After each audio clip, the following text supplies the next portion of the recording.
Yeah. I had a, Alright. son of a gun, this thing has been in storage for a while. It's falling apart. Yep. Did you want to go ahead and introduce yourself? And Well, yeah, get well- rolling? I'm Thomas Andrew OHara JR. And originally, I was from Coatesville, Pennsylvania. And that's about 38 miles west of Philadelphia on the Lincoln Highway. It's a steel town. I put some time in there. I was in plant maintenance engineering these summers between the lower grades.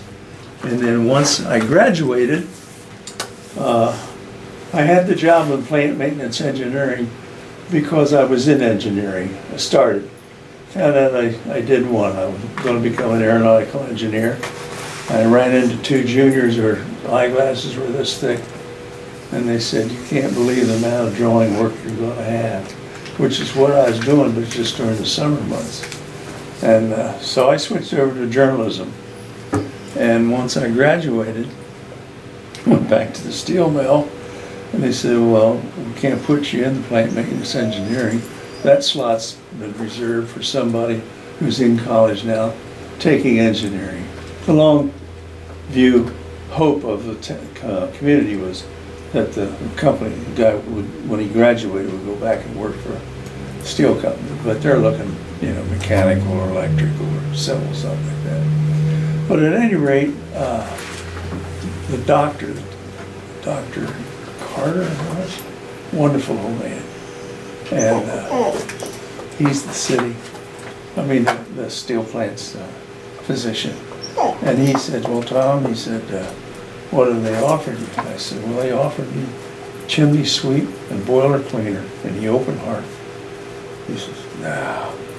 He says, 3 months of that job, he says, Air Force flight searches look at your lungs and wonder how long you've been working in the mines. He says, "That will disqualify you for pilot training." And he said, "What else?" I said, "Well, plant maintenance labor again." He says, "That's what to get into." He says, "That will build you up over the summer." He says, "You will be a physical specimen when you go into the Air Force." And he was right. That job did build me up. I worked on a labor gang of 26 guys. And I was one of 3 white guys. And we worked all over the plant. We repaired heat treatment furnaces. We cut grass on the banks of the big oil tanks. The steel had switched. They were switching from oil to electric, but the operation then was still basically on oil. So we had a couple of big oil tanks and all. And of course, they're enclosed in a framed, it's a dirt fence, really what it is, and they grow grass on it. You can't help it, so you try to keep it as neat as you can. And it takes about a week to cut around one of those big plants. But I helped, we had a flood, so I helped move furniture, and trying to think what else. Steel. We had some repair on buildings, but just general work. Some of it was road repair, and I did everything and anything. I lifted and grovelled and dug and scraped, but the only thing I didn't have to do was run. But and then another time I was an assistant surveyor. I assisted the plant surveyor, and we laid out the new heat treatment plant that was going in. And to me, that was a real achievement while I worked there. But then in the fall of 1955, I went into the Air Force. They activated me September 15th to begin travel to get down to Lackland Air Force Base in San Antonio. And on the 18th of September, they swore me in. And I was in for, I think it was 23 years, 6 months and 18 days. And they gave me some credit for somewhere 3 months or whatever, but they paid me for it, but I don't think it's included in my service time. But that was a matter of just so many moves. Married a sweet gal, that I met at Dover, Delaware when I was in the fighter squadron there. And we met in July, we were married the following February. And over the course of 44 and a half years, we had 5 children. And then I lost her battle of 4 years and 3 months with lung cancer. And we decided to get out because just tired of the moving. And the fact that I had gone to war, come back from war, and I'd asked for humanitarian reassignment to Strategic Command. They told me nobody does that, everybody wants out. But I said, no, I found, well, before I went over, I knew my father-in-law was dying of Lou Gehrig's disease, strategic, or what's amoebic sclerosis. And, which he did when I got home.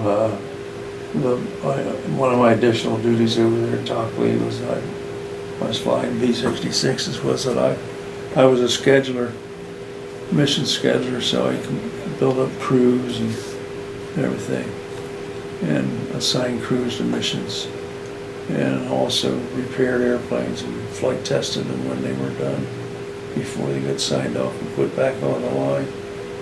And apparently did a pretty good job because the wing commander sent the DO down to tell me that if my combat flying was over, no more missions, but if I would stay 3 months and just flight test and work on B-66s, he would get me any fighter assignment I wanted. And I was sad to tell him that my father-in-law was pretty far along with Lou Gehrig's disease, so he didn't hold it to him. I said, my father-in-law told me the day I left, he says, "Oh, Tommy," he says, "don't you spend any more time over there than you have to." And I didn't have the heart to tell him about the Hanoi Hilton and what all could happen to you while you're over there. But all the ends stayed together and the pieces fit, and the time went by and everything happened pretty much the way it was supposed.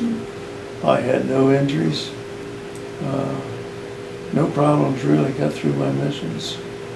I was in a class of 10 pilots and 10 navigators at Shaw Air Force Base, where I was sent to learn to fly the B-66. And navs were in short supply. But when you got 100 missions, you could go home. And that was the way you got to go home in less than a year's time, because otherwise your minimum stay would be a year. But I got all my navigators out of there in 7.5 months. I got all the pilots out of there in 9 months. And for a while I was going to be the only one there to stay, but unfortunately, myotrophic lateral sclerosis, that's horrible stuff for Lou Gehrig.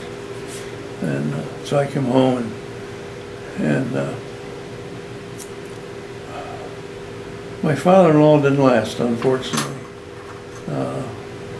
Got home, got Columbus Air Force Base, which is a strategic air command base, is a B-52Bs, right on the state line with Alabama, on Highway 82, straight to Tuscaloosa, Alabama, if you want to go.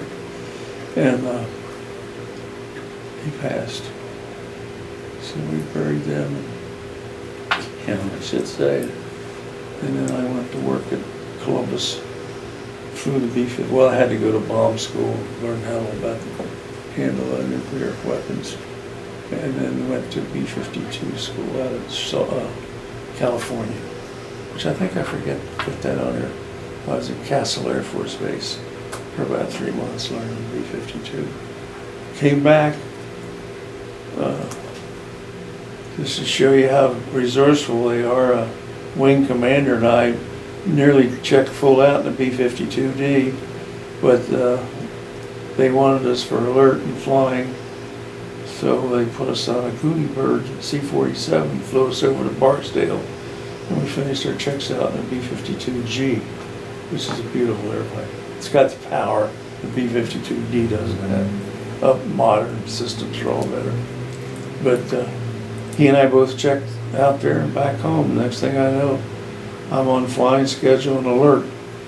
And alerts was pretty important, because if you weren't flying a SAC airplane, you're somewhere in the system headed over to Vietnam, because we rotated about 250 Air Force pilots a month for Vietnam.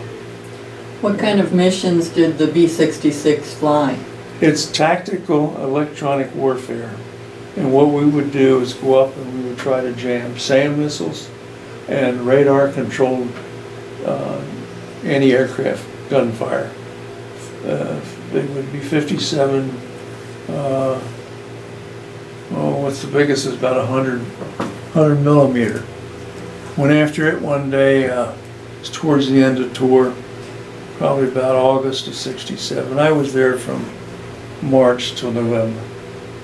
And I was up about 34,000 feet. We were on the east coast of Vietnam, and I'm headed up, just aimed right toward China.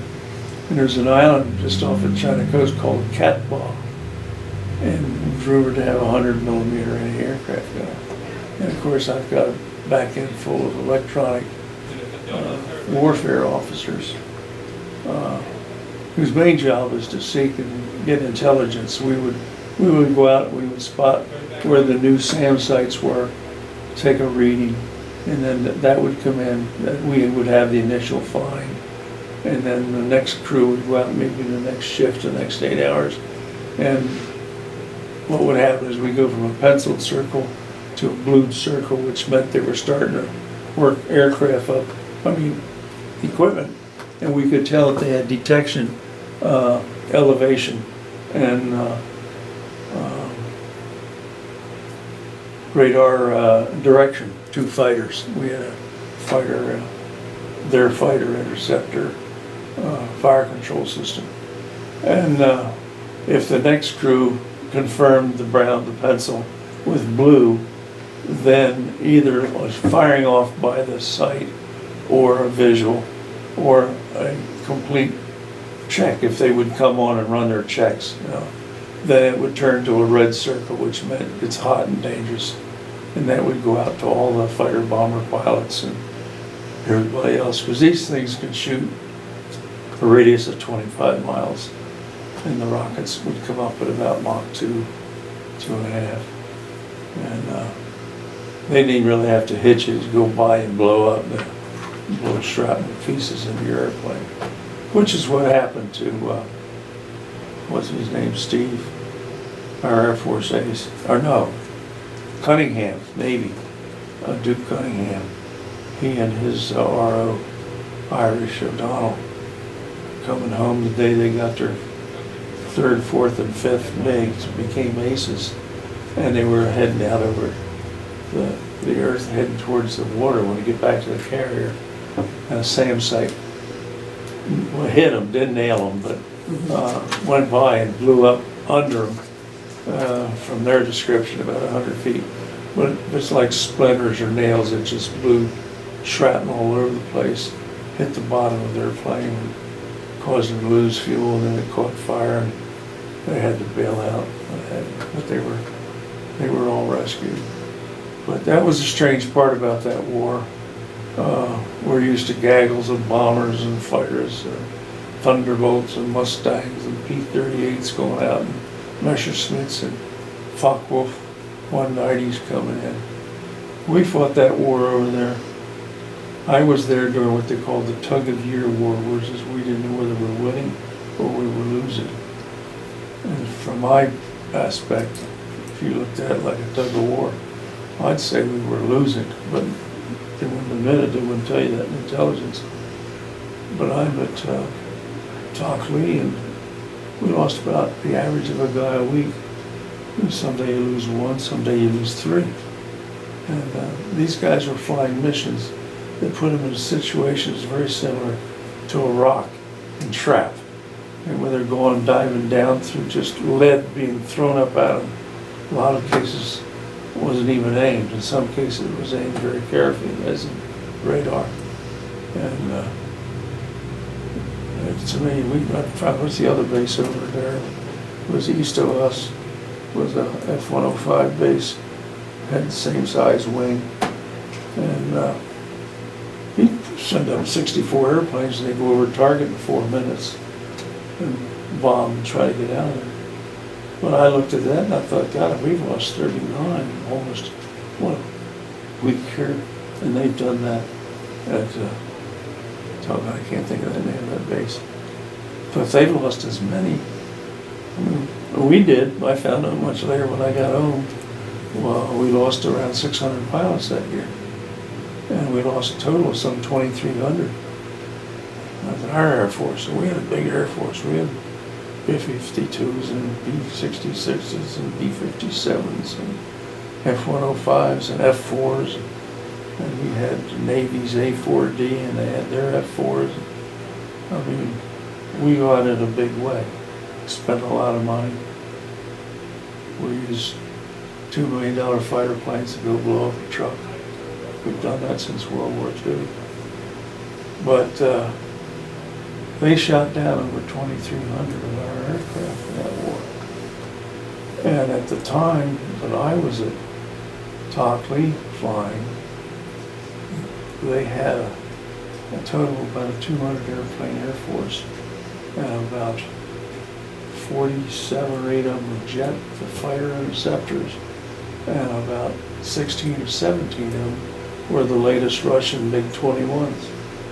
And those guys, they played havoc with us in some cases. So it was tough watching the guys. I was thinking, you yelled for a 105 assignment, but you're probably ought to shut up and be lucky you're sitting in a B-66, because I was, never more than about 30, 40 miles closer to the target than that.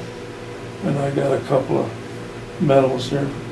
And the first one was a joint Navy Air Force operation on the Dap-Cal Railroad junction, the railroad coming out of southeast China. And it was a huge outfit. I guess we bombed the devil out of it. But it was the same day I was up at 34,000. We were trying to tease this 100 gun, 100 millimeter electronic. Well, it was electronic. They're all electronic. And I get a call from Red Crown that I've got 4 MiGs that are, they used to say bullseye. Well, bullseye was always handleable. So they would give you the bearing and the miles. And this one was like 280, 30 miles, which meant it was over on the northwest side of Hanoi. But they said it was heading for me, their direction. So I got thinking, I don't know what they can happen. And all we're armed with are little P-38s, 38 pistols. And so I called and I said, you get any help? Because I didn't have any F-4s, they were all over on the bombing side. And he says, yeah, we're sending a couple of F-8s. Well, the Navy boys at that time were so proud of the F-8 Crusader. They called it the last gunship, true gunship. And I had these 2 guys come right up to me, climbing my right, and they were steep. They were really hauling. And they were in combat formations, which they weren't together like for landing or show. They were spread apart. But they came right up over me and headed northwest. And about 5 minutes later, Red Crown called me and says, disregard the MiG call. He says, they've done a 180 and headed back home because of those 2 F-8s. The Navy saved my tail that day. I knew it. But it had some interesting aspects, and there was some scary moments and all in about 100 missions over the north. I had 13 over the south. The ones over north counted towards going home. The ones who flew over South Vietnam did not. And, Why was that? excuse me, I was talking myself dry. Why did they not count it? They were managing forces, I guess. And the problem was, normally, you didn't face the danger over South Vietnam that you did over North Vietnam. We had enough Air Force, F-4s and F-100s, and our recce airplanes were F-101s, versions, Recce version of the Interceptor version that I flew back in California. But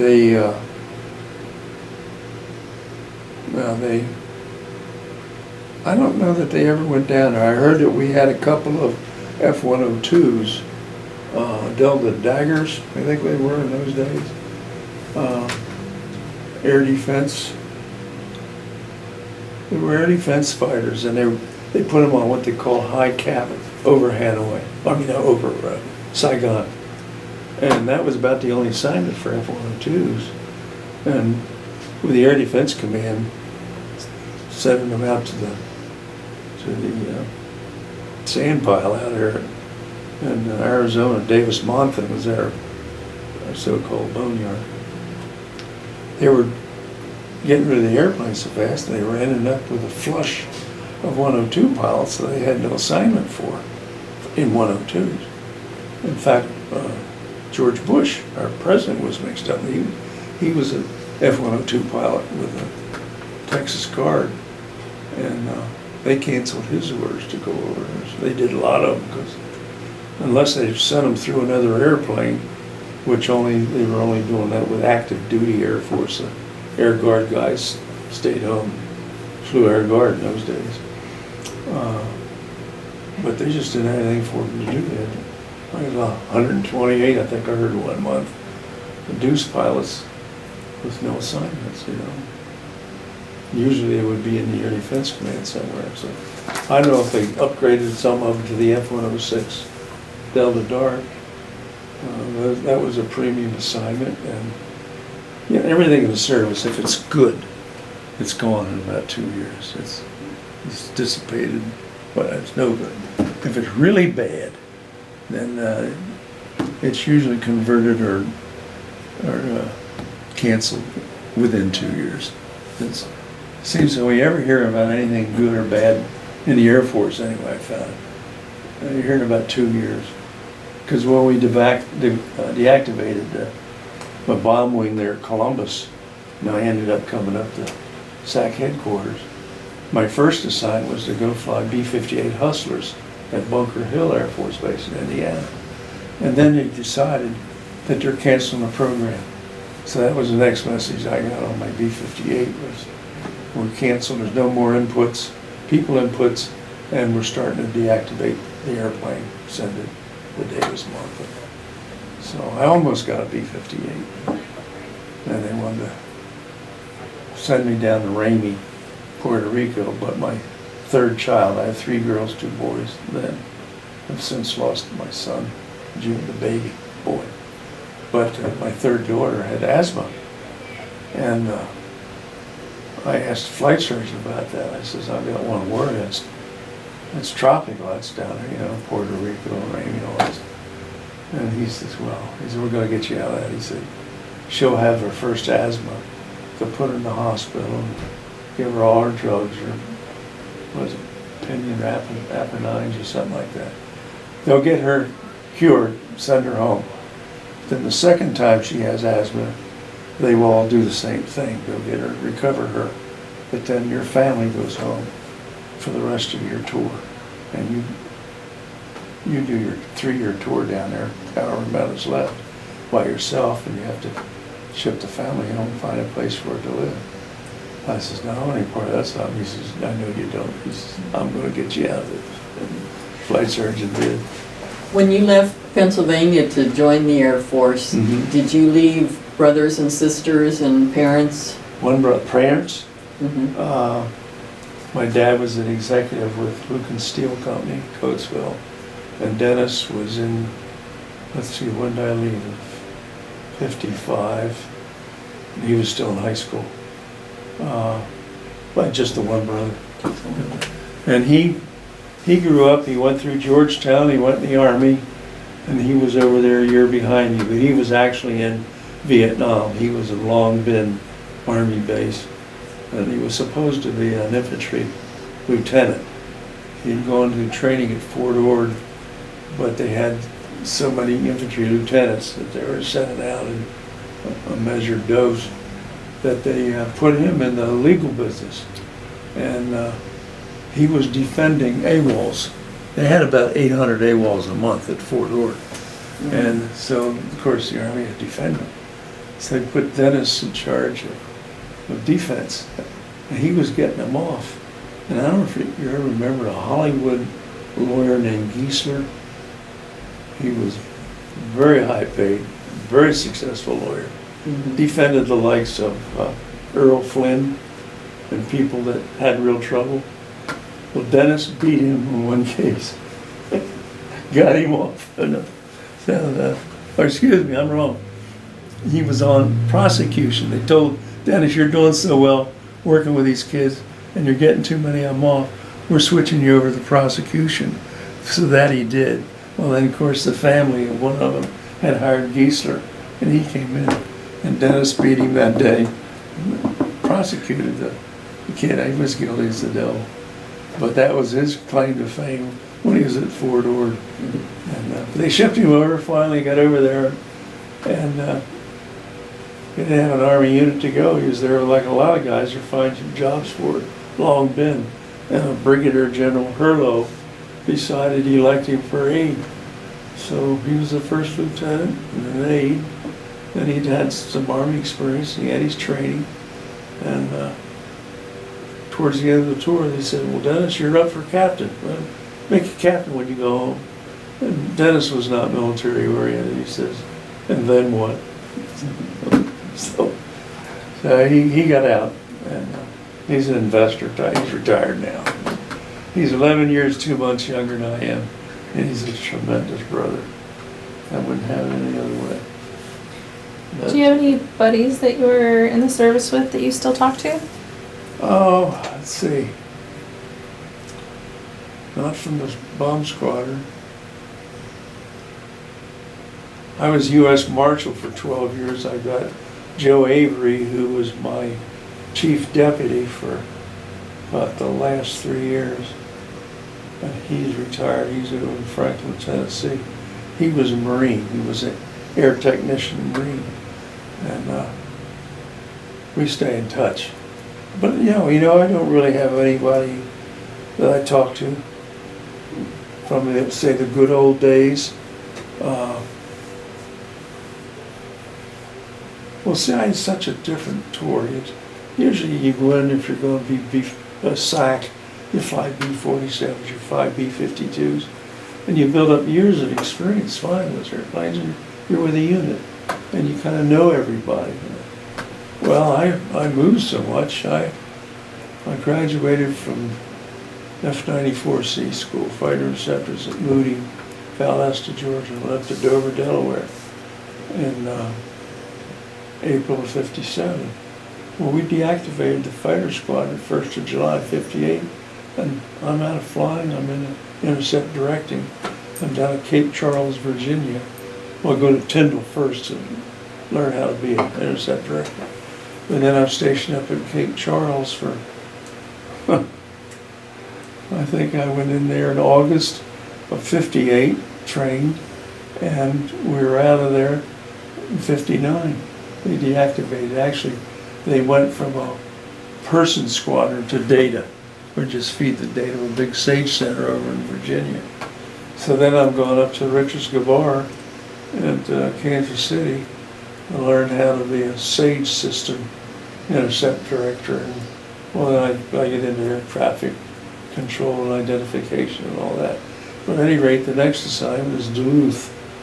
We get into Duluth, probably it was September of '59, and I get orders to go to Raymore, Ontario, and back in basic intercept directing. It's one of those things where you've got the chain.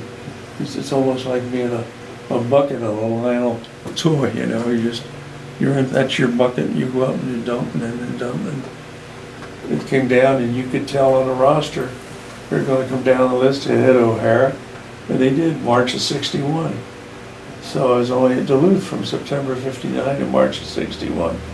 We'll go up to Raymore, Ontario, and that's about 200 miles south of Moose Factory.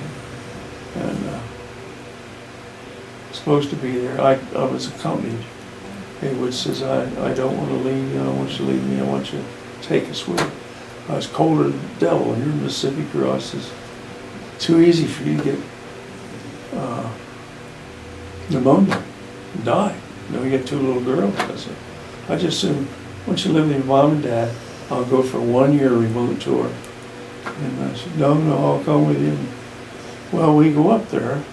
Sure enough, she gets the pneumonia and damn near dies in the hospital there with the wonderful doctors we knew socially. And so they all felt very personally obligated to make sure she got out of it. And my mother caught the bus and came up to take care of my family so I could work, and because she was in the hospital for a good couple of weeks at least. And the pneumonia. Let's see.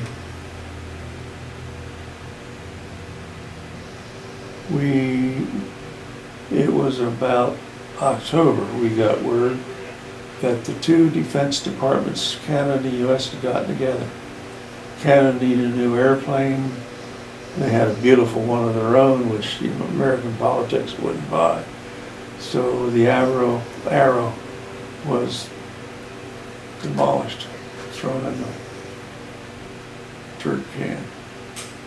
But they would take 66 F-101s, which is one of the best interceptors we had at the time. And the license to build the F-104 Super Lockheed, Super Firefighter, what do they call it, at the Canadair plant in Montreal. And we would leave. We would turn over the operation of all these radar sites we had, what's called the Pine Tree Line. And we gave up all of our sites, and we were home by December. Had to use a blowtorch to get the lock open on the moving truck door. But on December 28th, we packed up and came down. Came through Detroit and south to her home in Mississippi. And then they didn't know what to do with me. I needed a flying assignment. So temporarily they sent me to Squadron Officer School, which is what the service did a lot then. If they didn't have an operational assignment for you, send you to school. And you're busy for 3 months or 4 months, depends on how long your school is. So they did that, and in the meantime, then they worked out the Beast 57 assignment up at Newburgh, which would give me the flying hours I needed to protect the rating and get me back in the jet Air Force again. But I was there from March of 61, March 62, excuse me. 61 I spent in Canada. March 62 until I left in September 64 to go to F-101Bs and Tyndall and then on out to Oxnard. But you're hardly anywhere for very long. And so when I finally got here, I heard about people getting lost at Offutt, couldn't get out of here. And I thought, that's not my problem. I like to settle down somewhere where the furniture gets a chance to collect more dust than scratches and bumps and nudges away. Well, you know, Air Force move, 3 moves is equivalent to fire. And so we got, you know, I talked my way into every job I could get, found somebody to hire me, and I went from headquarters down to the base, back up to the headquarters, and then retired out of the SAC headquarters. And very happy, and the kids were happy. They loved it. It was the best place they'd ever been. So how many years did you spend here at Offutt? 10. But you were due. Oh, you betcha. I was tired.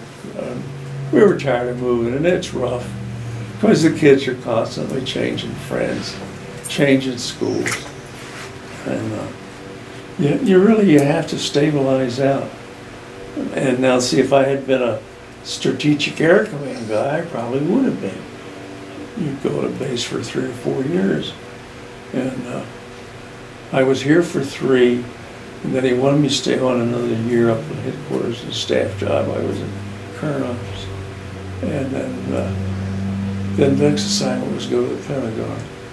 Well, I'm really part of Washington, D.C. I've been down there. The Air Force is in the basement. It's so crowded, they don't have any glass walls or plates between the desks. And I've been down there, well, a couple of times. First time was an eye-opener, and I went down there the second time, and it hadn't improved. The shop leader, the head of he was behind a glass desk, and a glass wall. But everybody else out here, their desks were all touching, rim to rim. And we're in the basement, which I figured we're probably making the coffee for everybody upstairs or something. But at any rate, I said no. And then he tried to get me one more time. And then I was headed out to B-52s down in Carolina. Anyway, found out that the outfit had gone over to Guam, and the new vice wing commander had just left his assignment from the Pentagon. He was checking through getting his family established, and he was headed for Guam. And I said, well, they're sending me here from headquarters. What you're telling me is that I'm your new bomb squadron commander. Oh, Tom, we couldn't do that. I said, why not, Colonel?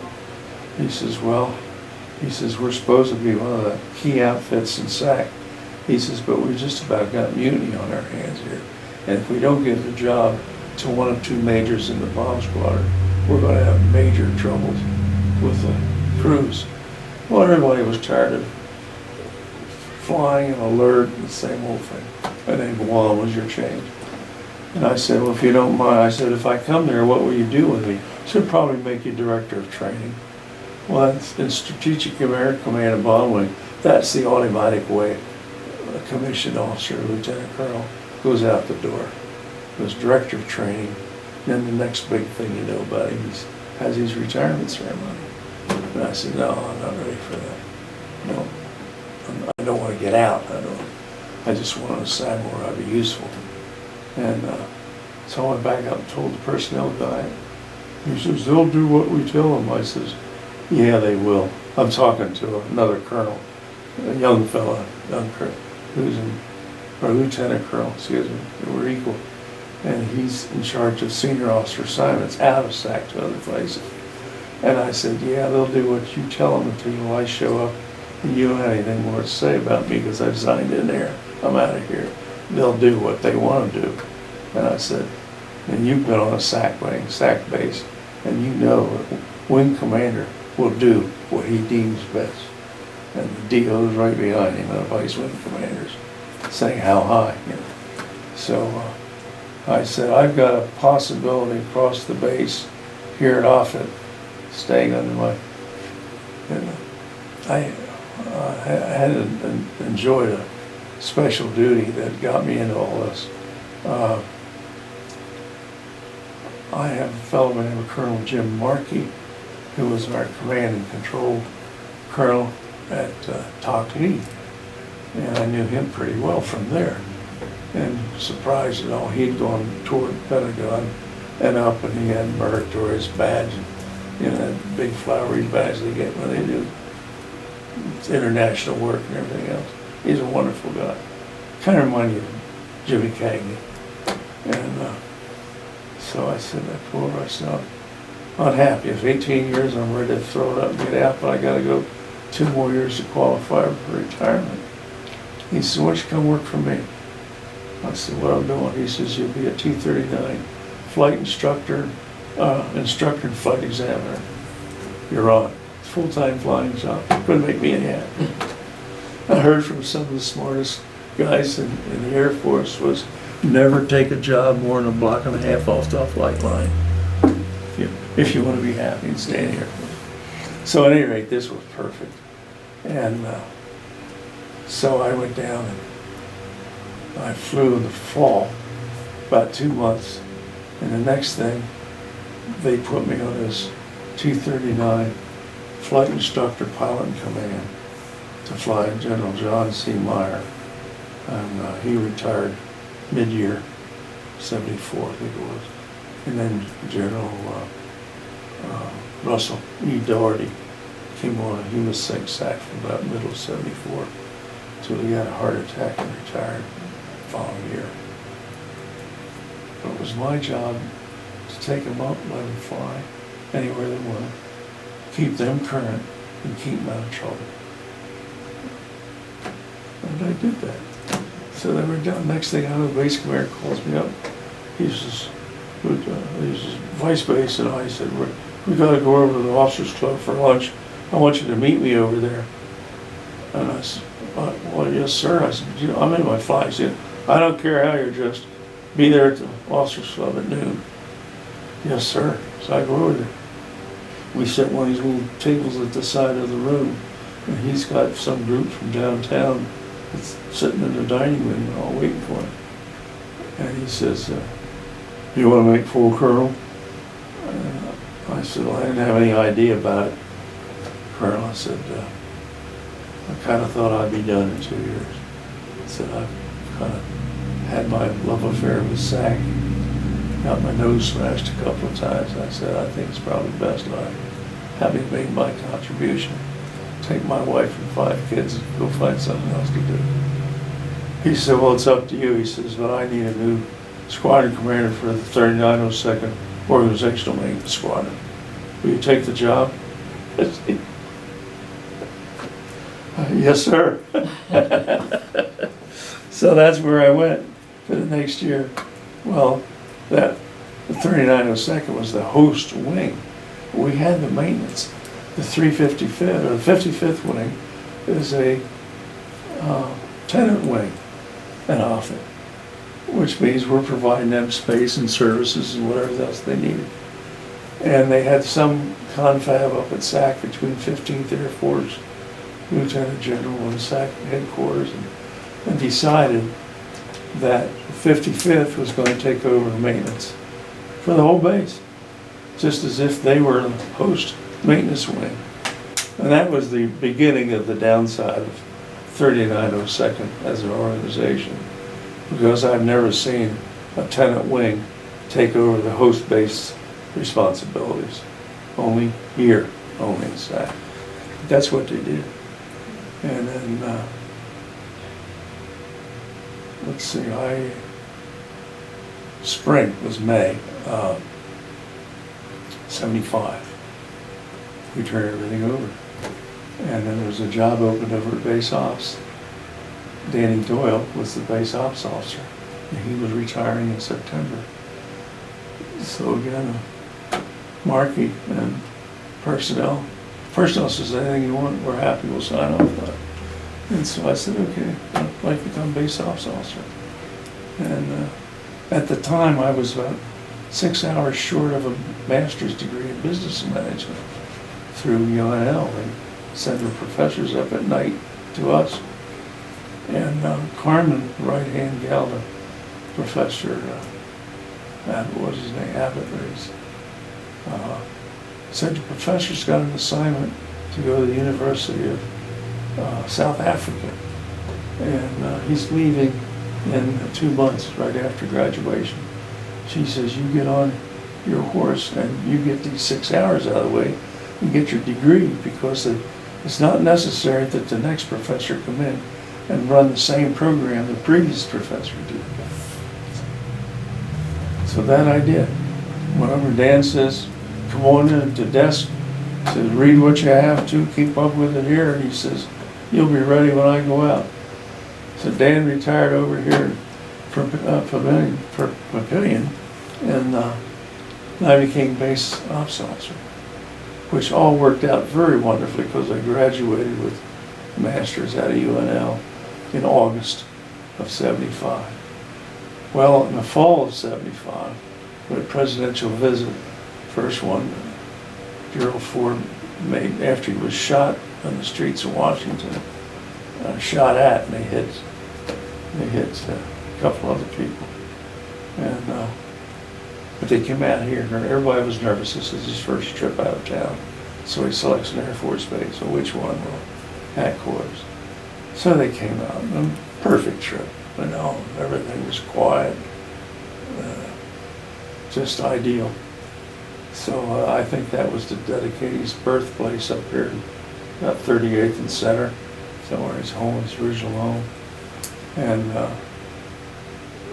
then they left and we started tearing up the runway. We're gonna put brand new lighting down the center of the runway from the approach end, about 1,500 feet down. A new approach ladder, approach lighting to the runway out in the valley. And then when we're done there, we're gonna go do it to the other end. So it takes our 10,000 foot runway, cuts it down to about 8,500.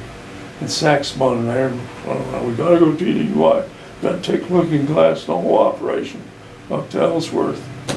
And I said, no you don't. You know, well, what do you know about it? You know, here I'm an LC, now I'm sitting on a base off, man, you don't know anything. I said, well, I seem to remember when I was a staff officer back up in current ops, there was some encyclopedic old corporation knowledge. I said, didn't we have a program where the KC-135 tanker pilots learned to take on gas as well as give it off? Stop. Go check on that. You come back. Yeah, you're right. We did that. That was about 72. I said, yeah, so you have 135 pilots available in this command that can take on gases, won't sit there and pump it out. I said, since you can do that, you don't have to go to Ellsworth. Well, what are you talking about? Well, then I get a full colonel interested. Then I get a general interested. And then I can give you 8,500 feet a day. The guy who's in charge of construction is from Texas, Dallas. His name is Jess Jordan, and he jumps right there and helps him. Ditch digger guy was sick one day, and I carry out the morning coffee in a blue station wagon looking for Jess Sutton. And I went out there one day, can't find Jess. So I asked one of the guys on the runway, he's moving some concrete pieces around. I said, where's Jess? Oh, he's in that ditch digger out there. So go find Jess. What are you doing out here digging ditches? You're supposed to be supervising this ball. He says, the man's sick, it's got to get done. I said, so? He says, I'm part of the crew. No, stop, have your coffee and all this, that, and the other. It was important because later on, his company, Construction Sciences Incorporated from Texas, tried to cut back on some of his pay. And he tried to tell him, look, when things got bad, I got in the ditch digger and I dug the ditch so we could keep the schedule up. Who you got, anybody? Well, they weren't going to believe anybody off crew. They did it because it all supported him. He says, the base ops officer saw me, came chasing out. They called me up. Yes, he did. I said, I had coffee and I was looking for him because we've discussed the day's construction. And I tell him what I know about flight operations coming in, and we've got to shut down the runway so that there's 8,500 feet good runway. And I said, we worked out a whole program for looking glass. They can stay here. So what they do is you unload fuel. You don't take off with the fuel you nearly do with 10,000 feet of runway, yanking the wheel back just before you get over the edge. They go off, they were happy because they were lighter and they knew they'd make takeoff. And then when you're done your tour, your fuel is down. And you don't need any more than 8,500 feet of runway to land. So it all went to work. Upshot of it all is, I saved SAC $500,000 they did not have. And that was a big glowing fact on my effectiveness report, which went right into the next full colonel's board. I made full colonel. Not because I was a good maintenance squadron commander, but because I worked with Jess, and Jess stayed here. He didn't go back to Texas. He decided he loved Nebraska like a lot of us did. In fact, he was chairman of the Sarpy County Republican Party for about 10 years. He got very involved. That's the staff stuff. And happy crews because they didn't miss birthdays, graduations, Thanksgiving they had Christmas.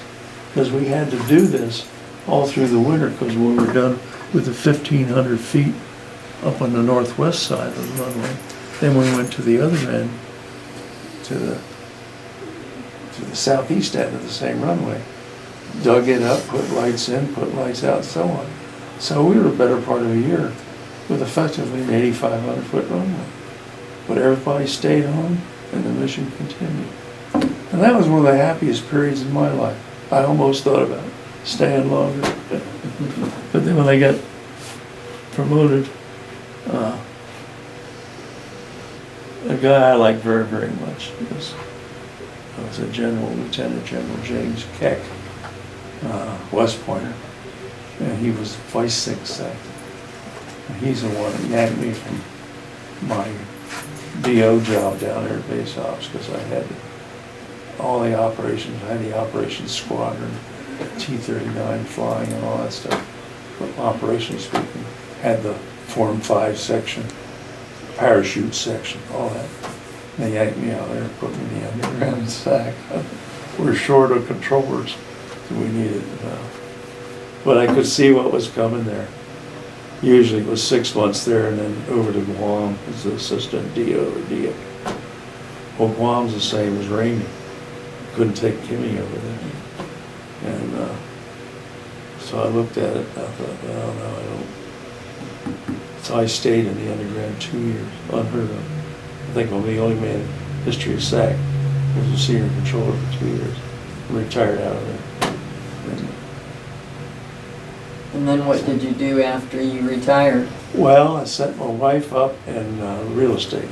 We were the Nebraskans real estate company. And we set up September of '76. And did quite well for a while. You remember Jimmy Carter? You remember what he did in the economy? 18%, 18.04% primary loan rate. Secondary loan rates for real estate, 23 to 26%. All of a sudden, the whole real estate market is gone, and there's nothing but rentals to do. Well, then we had 23 salespersons, and as soon as what occurs is when they blow the economy like that, nobody can get a loan. They didn't qualify.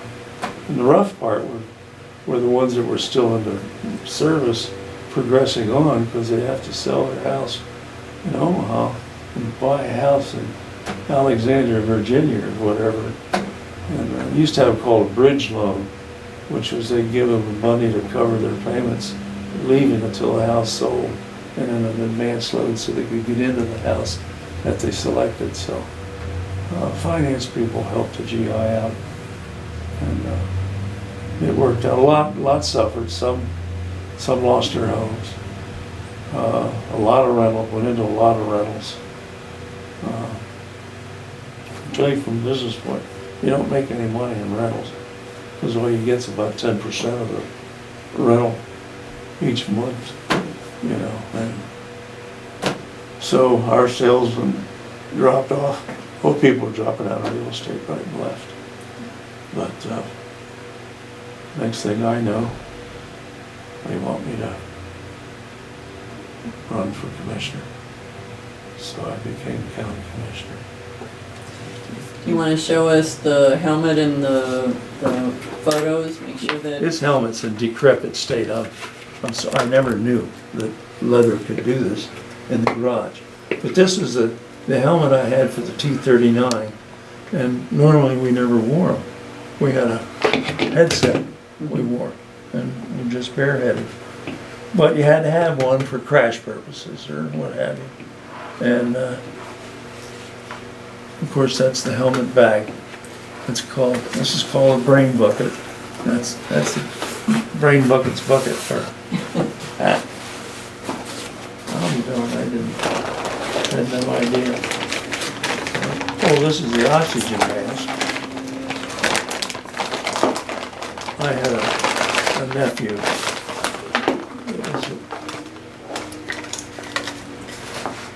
What do you have? Not dysentery. What is it? It's a birth disease. Jaundice? Is it jaundice? No, it's they're in a depressed state, and they're Oh. think of it after a while. But he loved this thing. When we got to visit, he lived in Mississippi, and when I go down, we have a microphone in there. And these are bayonets, and they stab them into the side like that. And this is the thing, so it's up against your face all the time. But he loved it. He put this thing on, and he thought he was a jet pilot. He thought he was, when they're paralyzed at birth, young. Although he progressed pretty well. He passed on. They don't always live that long. This thing is really, I'm embarrassed, son of a gun. But he enjoyed it. And I enjoyed I always took it with him, because he always counted on me bring Uncle Tom, bring his jet helmet and his mask. The big thing was to put it on him. Tommy was his name too. He was my wife's cousin. My late spouse's. Is there anything that you think other people should know about fellow veterans and experiences that you would like to pass your knowledge on to? Well, I think that people could support the military family better. I'm not at all impressed. If I am, it's negative. We've got people all over the world. There's somewhat 200 countries. I think we've got people stationed here, 175 of them. And very disturbing to me. In fact, the Marines have even started asking about it, or they've got some interest, corporate interest, is trying to promote their cause if we're supporting the Marines. And there's a lot of places where there's a lot of people out by themselves, alone. And that's the only, they're the United States where they stand. And I've pulled alert, and I've been in places.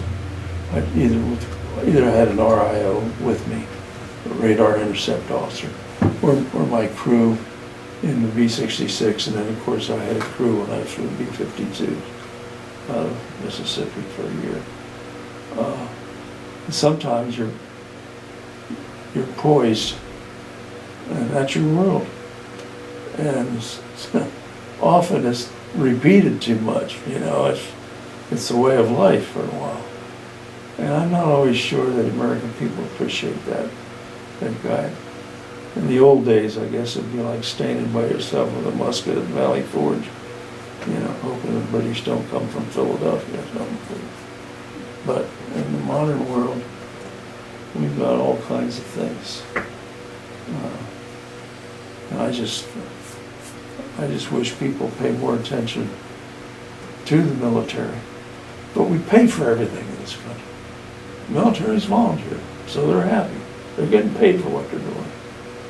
And you take a good look at how much you're paying them. And, the airmen, they don't make enough money to... Well, as they say, they don't even go out on a single date anymore. It's so expensive. But that's becoming a civilian problem, too, because of the situation we're in nationally. But we've got problems now. We've got pilots that don't want to fly fighters. I expect to see more female fighter pilots in the Air Force and the Navy, because it's all new to the girls, and the girls want to do it for a number of reasons. And the guys, if they're assigned to it, they do it. They fly it. They're professional and all, but there's not that big rush outside waiting to get in. Like when I was there, we'd almost kill the fly. let me have that flight, let me have that flight, and beat him out of it. And I don't hear about that anymore. Of course, the military's changed. It's almost as if you're a uniformed corporation. And you can start telling that anywhere where you're in an outfit, where they start talking about pay grades instead of rank. You know, he's an 05, or oh, he's an E8. Everybody talks about I'm not at that pay grade. So what? No, I just started service. We didn't talk that way. Your duty was your duty. Your pay was your pay. And if you weren't happy, well, you got out. You know, or you did something to improve your promotional chances. But it's the American attitude that seems to me that's faltering. And that bothers me. And of course, what's going on nationally now bothers me. The Vietnamese War was a failure from the get-go, and I could tell when I was over there in that tug-of-year war that we were losing it because of the number of guys that were going down. And just realize, how are we going to continue doing this? We had an operation that occurred on the 2nd of January of '67. I was still part of the group at Manila in Philippines. It's our base there. We had to go through jungle school and hold big snakes and stuff like that. Cute part of that was I had about the 18th foot on a 30-foot python, and the whole class had it was huddled. They took a picture of it for the Air Force Times, and we all thought that was such a big deal. About 2 weeks later, they came out with a new picture of this was what's his name? Shoot, I can't think. It was a male name. At any rate, 2 weeks later, she had more snakes, so they converted her name to the female name. But and I was wondering just how active she would be. I didn't do that once, but all the kids were impressed. My whole family, Daddy, did you hold that snake? Yeah, I did. Were you scared? Yeah. But it was wonderful. But at any rate, I'm at the deck at the Officers Club outside by the pool, and they announced the successful operation of Operation Bolo. Well, this was the operation that Colonel Robin Olds, who was an F-4 wing commander over Ubon Air Base, which is south and east of us, closer to Hanoi, and they'd taken up. And he convinced the North Vietnamese that the flock of airplanes he was leading were actually F-105 Thunderjets coming up to bomb them. So they arranged their whole interdiction and interception methods and stuff differently. They got fooled into thinking they were bombers, and when they went there to get them, it's Olds and always F-4s. And they had crisscross call signs and radar signals and everything like that. And they shot down 7, I think, MiG-21s. Well, of the 21 MiGs or so of them, 17 of them commercial. Operational. That was about half of what the enemy had. But the enemy had been shooting us right and left up until that point, which is why he came up with the idea to do something about it. We were losing planes. And the headquarters wasn't, admitting it. But it was a known fact. We were short. And the thing is that they would advertise. When they would shoot people down, the North Vietnamese would put out a list, names and serial numbers, that type of thing. Well, as much information as they had on it. Put out a list to our bunch and be part of the morning briefing. That's how I found out that my flight commander from Oxnard was an F-101 pilot, and he was flight leader, and he was shot down over North Vietnam, dive bombing, And as I say, they dive, and it's just like they're going down into a storm of lead shot, like you watch rocks at trap, people getting trapped, you know, it's all, and the guys they're trying to go down through it. Well, you better have the luck, or you're not gonna do it. It's not gonna happen. No. But at any rate, I got through mine. Had the MiGs come out after me of 100 missions over north, a total of 7 times. The worst one, the closest one, and this thing looks like a big, beautiful silver proctoscope flying across the sky. And he was coming in, and they called him, and we figured out he's coming after us. And he started a turn. And I remember from my intercept days, that if you can't run and get out of there, the best thing is time compress his firing solution for his missiles, so that there won't be time for him to go through all the series of circuitry they got to do and complete that before it'll launch. And that's what I did. Was I turned my plane, headed straight for him, and he came right over the top of me, about 500 feet high. Well, he was a little bit off the side because I could see the pilot's head. I couldn't see his colors and stuff like that, but I could see he had a helmet on. There was somebody sitting in it. And then I got out of there. We had an escape maneuver in the UB-66, which called for 165-degree bank. And you got out of there. You gave up heading, speed, and altitude. You got out. And I did. I said, airspace is yours, bud. And I got him out and headed for home. And we were far enough to the end of the mission that I just continued on home. But the other time it happened that close, I let him chase us out of the area, but we still had an hour and a half to go on the mission, so we came back, we got back from the station, finished it up. And the other 5 times, I fortunately had the United States Air Force's finest F-4 pilots. The flight took off for them. And I got that call like I did over those Navy F-8s, you know. Spiel 3 section loaded. Disregard. The threat has done a 180 and is headed back. Boy, I gotta tell you, you can laugh for 5 minutes when you're in the sky when you hear something like that. Those guys knew they were gonna get nailed, and they got out of there. That was a war. Same old thing. Get 100 of them, get home. That picture of you, when was that taken? This is ROTC, and this is the summer of 1954. You had to do a 6-week summer stint. The other summers they didn't bother you. But this was done at, what's the name of the fair base? Columbus, Ohio.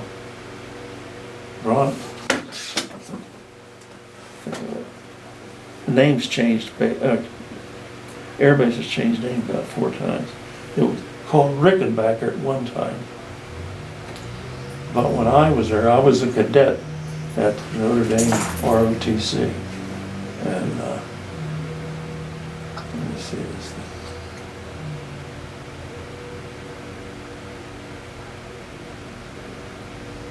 Lockbourne Air Force Base.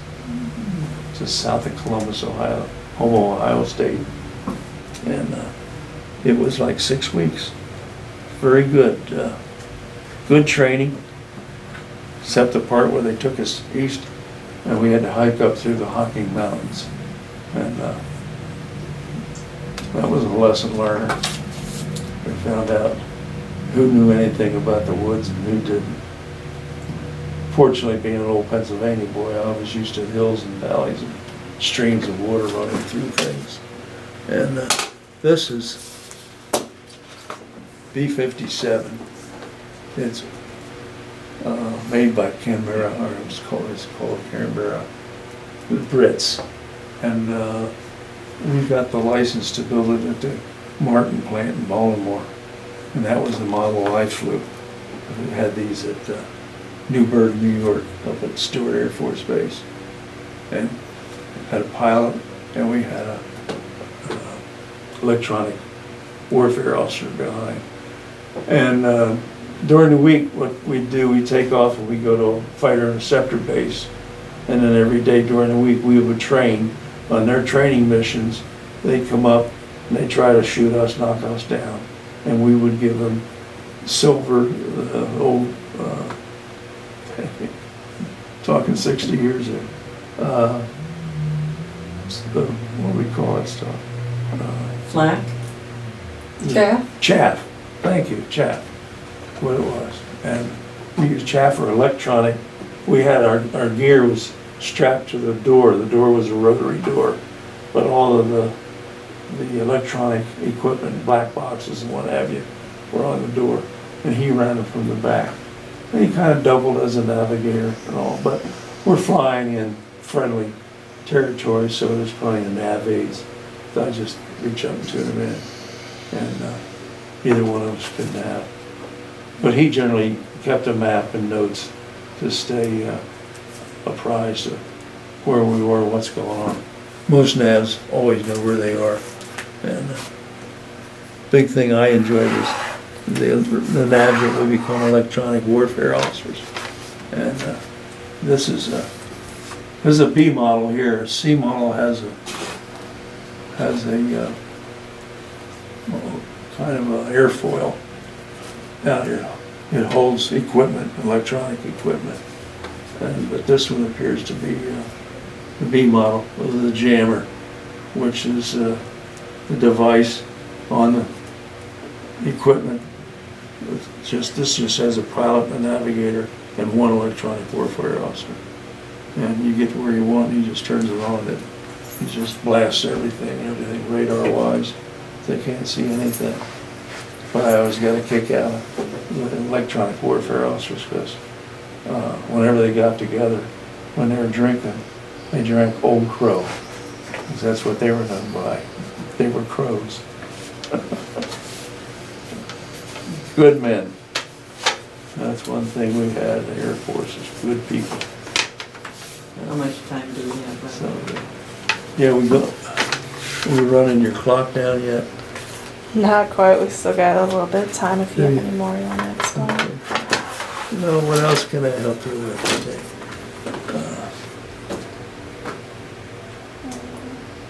Another exciting time was April 12th of '65. I'm out at Oxnard, 437 Fighter Interceptor Squadron. Up in Klamath Falls, Oregon, they had an accident with an F-101B, and they lost the airplane. The crew bailed out, but you couldn't manhandle the 101. You had to know it, and it had a stick guard and had a pusher. That if you were really a ham bone, you would yank. So this thing would push and it would rattle. And I'm telling you, let go, I want to fly, let me fly. And they lost an airplane like that. They said the crew bailed out, so we didn't lose anybody, but we lost the airplane. So my next door neighbor, Hank D'Angelo, was a pilot, and they assigned him to the accident board up there. And they said, Tom, he's your next door neighbor. You want to fly him up there? And I said, sure. So I got a T-Bird, a T-33, which is a tandem, is a trainer. And so I flew him up to Klamath Falls, Oregon. And I had lunch, and then there was a turnaround coming out. And I took off, and everything was fine. Got up, went altitude, and I'm heading south. And I had just passed Oakland. And in those days, we had what's called an Oakland Air Route Traffic Control Center. Well, it went out of existence for a while. Now I think it's back in existence. But at any rate, it was in its heyday. And I crossed through them, heading south and coming down California. And it's all just one big white undercast, like sitting on a white sheet on a bed, and you can't see anything. It's just all white. Well, I knew the ocean was that way to the west, and the mountains were to the east, Sierra Nevadas and what have you. So I'm figuring I'm pretty much over San Fernando Valley generally, but I can't see it or make it out. So I'm at 38 miles north of Avenal, which is they call VOR tachyon, which gives you bearing, and it's got little numbers on the instruments to tell you miles out from there. I'm at flight level 33,000 feet, 330, and 38 miles north, and my engine quits. And that really brings your attention around to the nose fast. And so, well, I'm a little high for a restart. I'm gonna have to lose some altitude, get into some thicker air. So, but I call Oakland Air Route Traffic Control. I said, Spiel 36. So this is Spiel 36. I've just flamed out. Mayday, mayday, mayday. I said, give me vectors to the nearest jet airfield. Oh, Roger, Spiel 36. This is Oakland Air Route Traffic Control. We've canceled your flight plan. Called back and I said, did you hear? Well, I knew they heard me because it canceled the flight plan.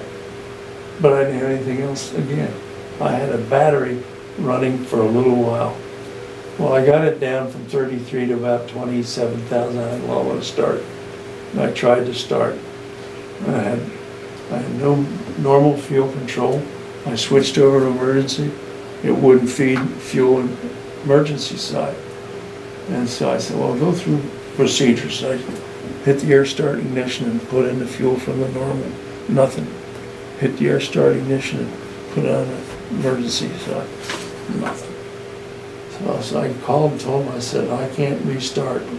I said, something's not working, but I said, the air restart capability is not here. Please vector me to an airfield. Nothing. Didn't hear a thing. Didn't answer me. So I started gradually. I said, well, I don't want to get in the ocean, but I don't want to hit the mountains either, but I think I'll get a little east of where I am. And I did.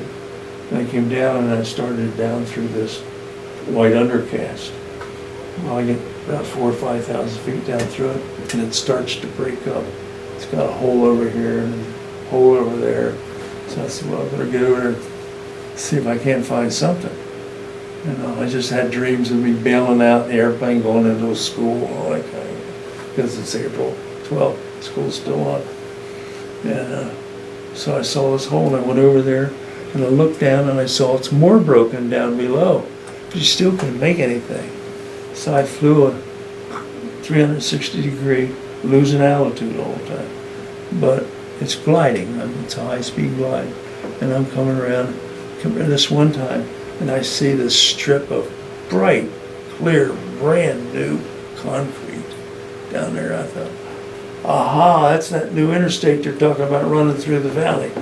Boy, if I can find a straight piece of that with, they don't usually the park equipment is off. So if I can find a straight piece, I'm gonna land on that. That'll be good enough. So I come down and I did another turn, still thought it was a highway. And the second time around there, I see this one strip that goes off like it's a high-speed strip. And I thought, well, that's unusual for an interstate. Usually they have ramps, and you get on and off on the square lines. And so it didn't. I came around one time, I'm down to 4,500 feet. Of course, the gear's down. I've got the flaps down. And I come around here and I see, look down there, it's not a highway. It's the left-hand runway of Navy Lemoore. But I didn't know that's what it was. So I came around final. And as I come around final, I'm about 1,500 feet and it's all clear. I can see from there to the ground everything.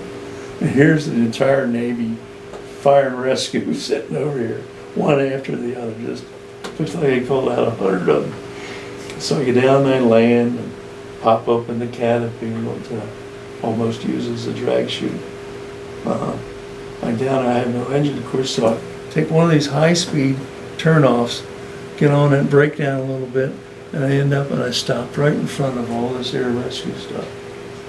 And boy, I'm wet. I'm wearing one of those big, thick, orange Air Defense Command flying suits. And I get out and the Navy equivalent of a base ops officer duty officer, he comes up. Well, welcome, Air Force. Where are you going? I said, I'm trying to get to Oxnard. He says, well, you missed it a little bit. He says, you're Navy Lemoore. I said, where? And I get the -1 manual we look at before we fly, and you fill it out with details when you get back. Navy Lemoore. So Lemoore, I'd never been to California before. I didn't know about it. How do you spell it? L-E-M-O-O-R-E. L-E-M-O-O-R-E. And I was too fast for me. I was still getting shot. So I said, I can't. I said, you put it in. So he put it in there, and they gave me a ride into base ops. As soon as I hit there, they said, hey, the supervisor of Oakland Air Traffic Control wants to talk to you. I said, fine. I want to talk to him too. So he got on there and he says, well, I said, you got your flight plan canceled. I says, yeah, but you didn't do a damn thing other. I said, I asked for help. Where was it coming? He says, well, we didn't get the relay. We didn't know what you were questioning. We knew you were up there, and he says, we weren't painting your transponder, which is a signal that you have a special little box that'll transmit out, and radar will pick it up. And I said, well, appreciate it. You did what you had to do. I did what I had to do. I said, but you didn't help me one bit. You know, and they're always so quick to want to violate you if you do something wrong. But I just said, that's it, everything's okay. So my base ops calling by now. You all right? Yeah, okay. I said, I need a shower. You know, I'm just stinky sweaty in this flying suit. He says, well, I'm sending a group up. Maintenance guys are coming up in Goody Bird. You get on it, you come back home on it. Oh, okay, we'll do that. So they get up there, and they service the bird and get it ready to go back. And I hop on, and they come back, and one of the crew chiefs comes up to me. He says, Captain, you're one lucky son of a gun. I said, why? He says, well, we're supposed to have this valve changed, which flips from normal to emergency. And it's put in there mainly so you can control if you've got icing in a fuel screen. And he said, that thing's broken. It won't go either way. He said, but on top of that, when we reached up to check the air start ignition, the wire had broken off the terminal. He says, you never had any air start ignition. So I said, take me home. I went home, and wife had an apple pie almost done. I got there. I tell you, you never know how your day's going to go. And you never know what's happening right for you or what's about to kill you if you do the wrong thing. But flying's like that. But I enjoyed it, loved it. Awesome. Well, thank you for your time. Yes. Be sure and identify yourself. Hmm? Be sure and identify yourself. You didn't when you started. Yeah. Oh. You are? I am Jocelyn Arnett. Jocelyn Arnett. Yes, sir. Pretty name. Thank you. And where are we doing this interview? We are at Bellevue University Veterans Center doing the interview on September 6th, There you go. 2022. Very good.